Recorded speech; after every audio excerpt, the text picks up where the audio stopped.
Good evening students. आज matric space का तीसरे वीडियो लेक्चर में आप सबों का स्वागत है। ये लेक्चर शुरू करने से पहले आप लोगों से मेरा एक रिक्वेस्ट है कि अगर मेरा चैनल को आप लोग सब्सक्राइब नहीं किए हैं तो मेरा चैनल को सब्सक्राइब कीजिए, बगल का जो बेल आइकन है उसको प्रेस कीजिए ताकि आने वाला वीडियो जब भी हम डालेंगे तो उसका नोटिफिकेशन आप तक पहुंच जाएगा। और अगर वीडियो अच्छा लगे तो लाइक कर दीजिए। ठीक है, अभी हम शुरू करते हैं आज का लेक्चर में। देखते हैं ये है discrete metric space. Discrete metric space क्या है? Let M be a non-empty set and small d is a mapping on M cross M defined by कैसा मैपिंग ना dxy is equal to 0 है ना, जब x is equal to y, और dxy is equal to 1 जब x is not equal to y. Then MD is a metric space and metric D is called discrete metric on M. तब MD को हम लोग बोलेंगे metric space और D को बोलेंगे discrete metric on M. ठीक है, तो हम लोग शुरू करते हैं इसका प्रूफ। क्या प्रूफ करना है कि MD एक मैट्रिक स्पेस है। ठीक है, और यही है डिस्क्रीट मैट्रिक। ठीक है, तो मैट्रिक स्पेस प्रूफ करने के लिए सबसे पहले क्या ना हमको M1 प्रूफ करना पड़ेगा। M1, ये M1 क्या है? M1 है dxy greater than is equal to 0 for all xy belongs to M। यही तो अभी हम लोग देख रहे हैं गिवन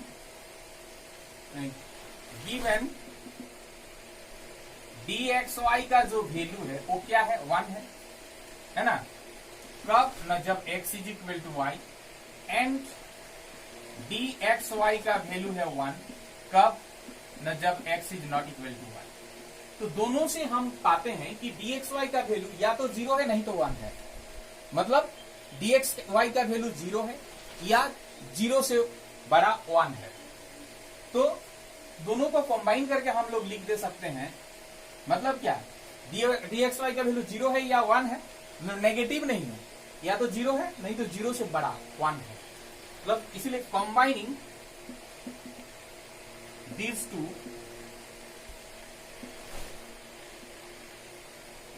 we get, हमको मिलेगा कि dxy का जो वैल्यू होगा वो ग्रेटर देन 0 होगा for all xy belongs to M.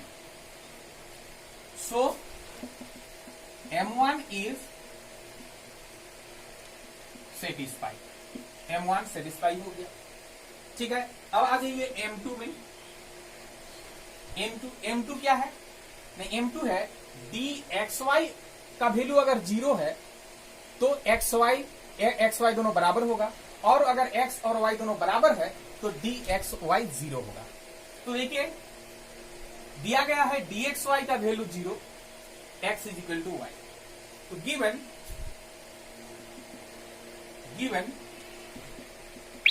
dxy is equal to 0 if and only if x is equal to y for all x y belongs to capital M।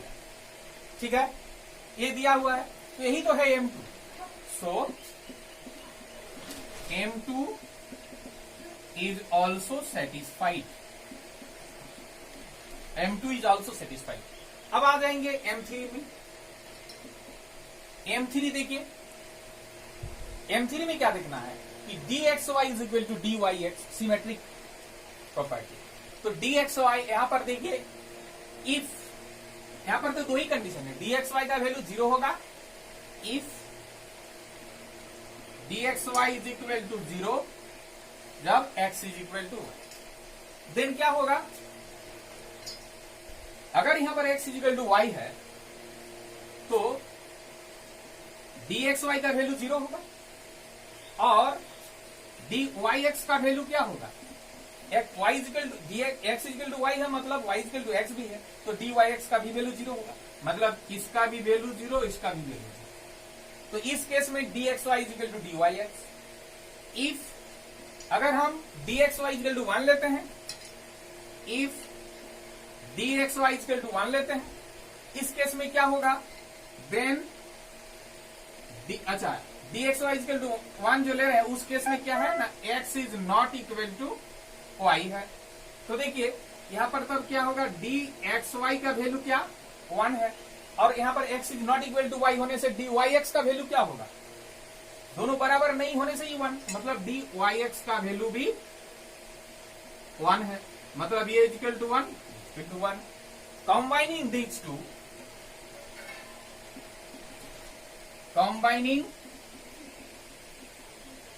two, we get, दोनों को अगर हम combine करते हैं तो दोनों ही case में dxy equal to dyx, dxy equal to dyx, तो इसीलिए हम लोग लिख देंगे dxy is equal to dyx for all xy belongs to capital M. So M3 is satisfied, M3 satisfied हो गया. अब देखते हैं हम लोग M4, M4 में क्या, M4 को अगर हम लोग देखेंगे तो दोनों केस में देखना पड़ेगा, मतलब इफ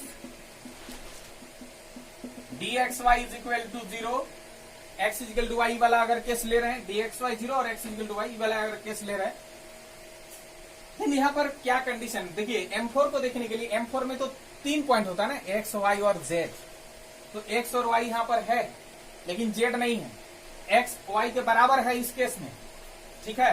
अब केस 1 हम लोग ले लेते हैं, इसको केस 1 लिखते हैं तो अच्छा रहेगा. Case 1 dxy 0, x equal to y, ये केस ले रहे हैं. तो इस केस में देखिए तीसरा पॉइंट जो z होगा वो हो सकता है कि x के बराबर हो के बराबर नहीं हो सकता है कि y के बराबर हो x के बराबर नहीं हो सकता है कि x के भी बराबर हो y के भी बराबर हो सकता है कि x के भी बराबर नहीं हो y के भी बराबर नहीं हो. तो 4 कंडीशन इसमें हो सकता है. तो if x is equal to y and x is equal to z and y is equal to z, अगर ऐसा है देन क्या होगा बोलिए तो, देन dxz और d प्लस dzy,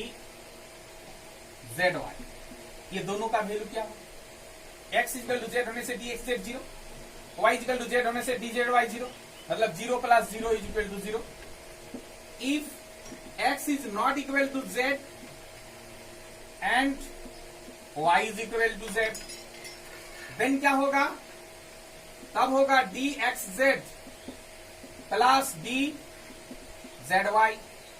dxz देखिए x is not equal to z, x is not equal to y होने से क्या dxy 1 है, तो इसका वैल्यू 1 प्लस dzy क्या होगा, z इक्वल टू y है, तो इसीलिए इसका वैल्यू 0 होगा, तो 1 प्लस 0 इज इक्वल टू 1. ठीक है. If x is equal to z and y is not equal to z, then क्या होगा, x is equal to z मतलब dxz प्लस dzy, ये दोनों का सम क्या होगा, ये तो x is equal to z है मैंने ये 0 होगा, और y is not equal to z है मतलब ये 1 होगा, 0 प्लस 1 मतलब 1. इसके बाद if x is not equal to z and y is not equal to z, अगर दोनों x is not equal to z, y is not equal to z, then तब क्या होगा, dxz plus dzy is equal to क्या हो जाएगा, इसका value x is not equal to z, तो x is not equal to y होने से dxy 1, तो ये 1 हो जाएगा. y is not equal to z होने से dzy 1, मतलब यहां पर हो जाएगा 2, 1 प्लस 1 2. ठीक है.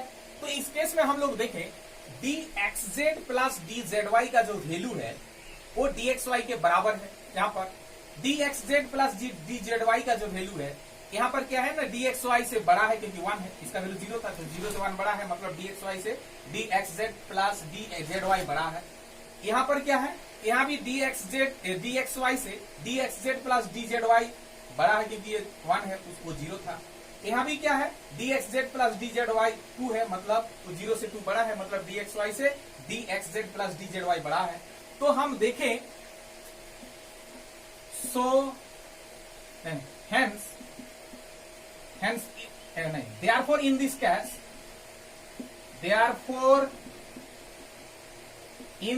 case, क्या हो जाएगा ना, dxy से बड़ा होगा कौन, d x z plus d z y, sorry d z y for all x y z belongs to capital M.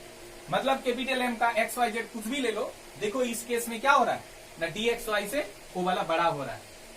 अगर केस 2, इसमें हम केस 2 ले रहे हैं कि केस 2 में क्या ना, डी एक्स वाई का वैल्यू 1 ले रहे हैं, जहां पर x is not equal to y है, ठीक है, केस 2 में। तो इस केस में देखिए x is not equal to y है, तो तीसरा पॉइंट जो z होगा ना, z जो होगा तो वो x के भी बराबर और y के भी बराबर, ये वाला कंडीशन नहीं आएगा। z अगर x के भी बराबर होगा और y के भी बराबर होगा तो x is equal to y होगा, तो इस केस का ही वो विरोध हो जाएगा, ठीक है ना। इसीलिए x is equal to z और y is equal to z एक साथ नहीं होगा। जैसे ई वाला केस वहां हुआ था ना, ये वाला केस वहां नहीं होगा। ऐसा अगर होता है तो x is equal to y हो जाएगा, जो इस केस का ही विरोध हो रहा है। केस में क्या बोल रहा है, x is not equal to y, ठीक है। इसीलिए क्या हो जाएगा यहां पर, if x is not equal to z and y is equal to z, ठीक है, तो क्या हो जाएगा, d x z plus d z y is equal to, इसका value x is not equal to z है, माना इसका 1, y इक्वल टू जेड है मतलब इसका 0, तो ये 0 प्लस 1 माने 1। इसके बाद if x is equal to z and y is not equal to z, है ना, देन क्या होगा, देन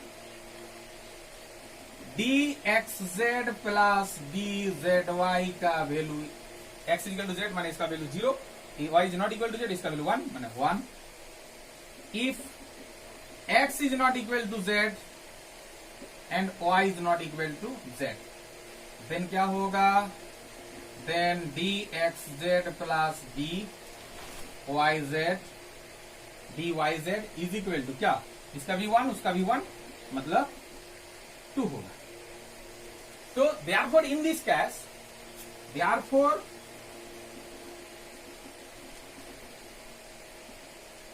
इस केस में भी आप लोग देखिए, इस केस में भी क्या हो रहा है, dxy का वैल्यू 1 है, लेकिन 1 ये 1 के बराबर है, 1 के बराबर है, यहां पर तो 1 से बड़ा है, मतलब dxy का जो वैल्यू है इसके बराबर हो सकता है और नहीं तो इससे बड़ा हो सकता है, ठीक है। तो therefore in this case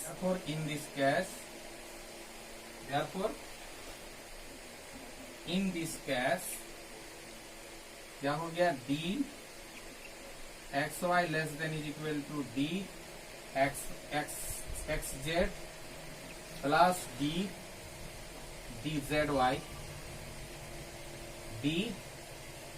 Z y for all x y z belongs to M, ठीक है।